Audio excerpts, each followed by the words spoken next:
What is the scariest true story you know? I grew up in a funeral home. I helped out in the office. When I was about 15, we got a call from a man whose wife and infant baby had been murdered in cold blood. There were very few clues. It made headlines. Cops set up surveillance at the viewing. It was heartbreaking, as the mother was holding the baby in her arms. I was asked to take the flower cards and periodically get the husband and ask if he recognized the names. I then photocopied them and put them back. I did it because I was a kid, people knew me, and I was unobtrusive. I talked to the husband quite a bit. He seemed devastated and shaken. The cops told me they had an eyewitness to someone leaving the house the day of the murder. The witness was a 3-year-old girl. She recognized the man leaving. It was the husband's best friend.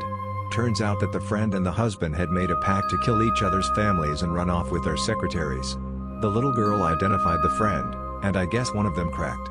They both went to jail on multiple counts, all on the testimony of a 3-year-old. I still cannot believe to this day that that man stood right beside me, multiple times, and I had no clue. I don't think I ever looked at life the same way after that. My great-aunt woke up in the middle of the night. She heard her dog making these low growls. She was single at the time and living alone in her ranch-style home. She walked out to her living room to check things out. She didn't see or hear anything out of the ordinary, so she decided to make sure her door and front windows were locked. Door was locked. First window she checked was locked. When she lifted the mini blind on the second window, it was wide open and a guy in a ski mask was standing there. She said he laughed this evil laugh and said party time, then he started to climb in. She screamed that she had a gun. Her dog started barking his head off. The would-be rapist decided to bolt. My aunt did get a gun after that and learned how to use it. I can't even think about what would have happened to her if she didn't have her dog to warn her frown. James Bolger. He was just 2 years old and with his mom running errands. She let go of his hand to pay the cashier, and he wandered away. 2 10-year-old boys spotted him, lured him toward them, took him by the hands and led him away. They took him to a remote location, pushing and kicking at him the whole time. Some people questioned the 2 kids with the crying toddler, but they lied saying he was their brother and nobody intervened further. They took him to a secluded spot and tortured him. I don't want to recount the torture details, it's just too gruesome. They left his body on some railroad tracks hoping that being run over by a train would make it look like an accident. He was found days later, his body severed in half by a train. The boys were caught and became the youngest convicted murderers in British history. Security footage from the day they took James shows them watching children, picking out a target. And they were just kids themselves. They were released at 18. One of them is back in jail for possessing child abuse photos on his computer.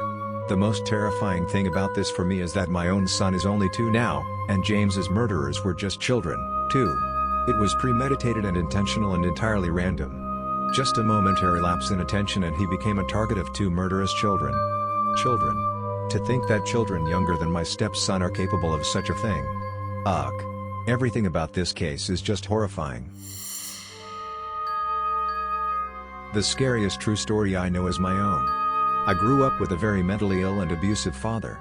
The summer I was 16 and my younger brother was 13, my father shot my brother with a shotgun at almost point-blank range in our basement.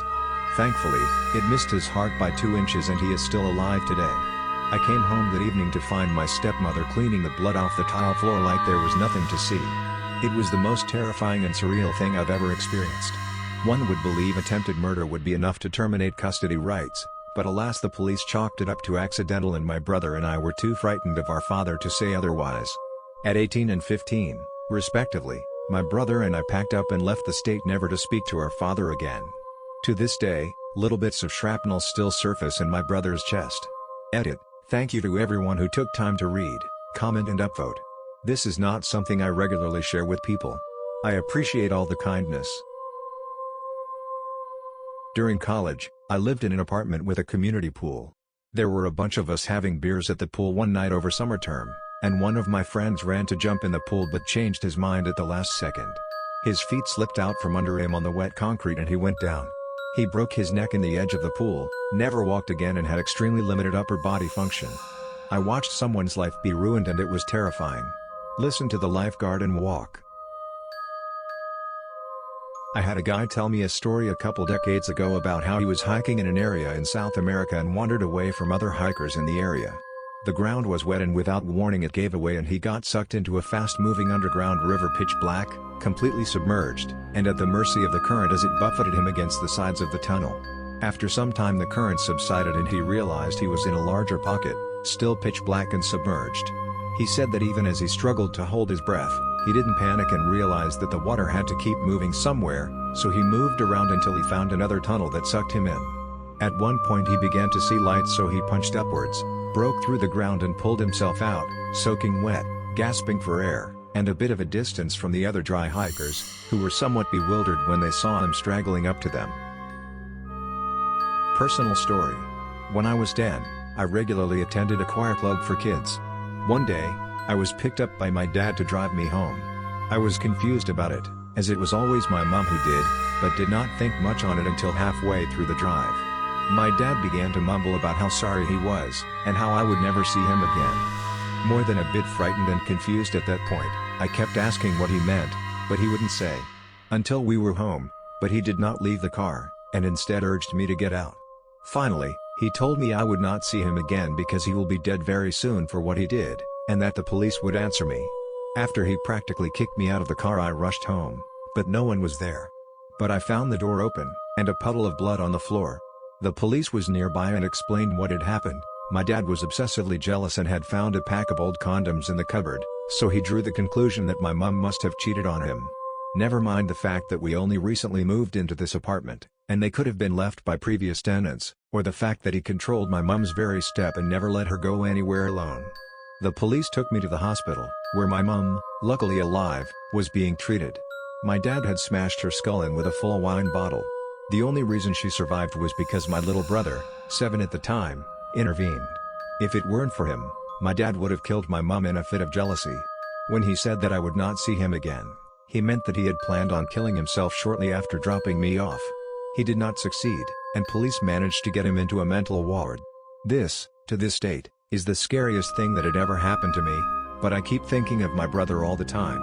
To witness your own mum being beaten half dead by your dad. We both suffered extreme mental trauma from this event later down the line, but somehow turned into decent people. I never really told him how grateful I am he was there, but I think that I really should. Edit. Despite what my mom went through, she is the most cheerful and sweetest woman I have ever known. It takes real strength to come out of such an abusive marriage and continue to live your life in such a positive way, and also raise her 2 children alone. The Franklin Expedition. Somewhere in the neighborhood of 150 British sailors and military personnel on 2 ships embarked on a mission to find the Northwest Passage from the Atlantic across to the Pacific through Arctic waters.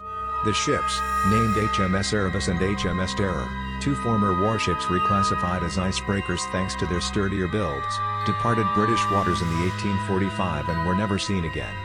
In subsequent rescue attempts and investigations it was discovered that quite possibly everything that could have gone wrong on the expedition did so. The weight of the ships with their reinforced hulls and decks designed to fire mortars and cannons off of worked against them as much of the waters crossed were shallow and filled with rocks and icebergs.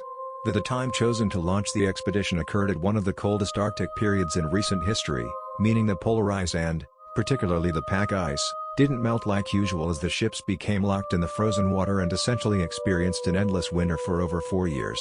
The food they stored, which was supposed to last for years thanks to the revolutionary new process of canning, was bought at the lowest bidder.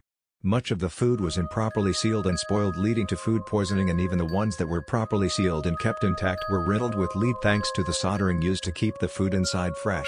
In conjunction with the lead pipes in the ships the men would have been drinking out of for years meant the entire crews of both ships was slowly being infected with all manner of diseases, namely botulism, scurvy and heavy lead poisoning, which also affects the mind, leading to memory loss, heavy paranoia and general mental deterioration, combined with already present tuberculosis that killed a small number of the crew before departing to the Arctic. After about 2 to 3 years stuck in the ice, the captain in charge of the voyage, John Franklin, and many other crew members died in unknown circumstances, and the remainder decided to abandon ships and try and hike out together to the nearest trading outpost and Backfish River in Canada, hundreds of miles away, by loading up their rowboats with supplies and fixing them on sleds to be pulled. All remaining crew perished on that journey. Their remains discovered by local Inuit/Netsilik tribes, who describe desolate campsites of skeleton-like corpses with hazily built, half-open tents and even human body parts in cook pots, heavily implying that the men resorted to cannibalism in their last desperate hours.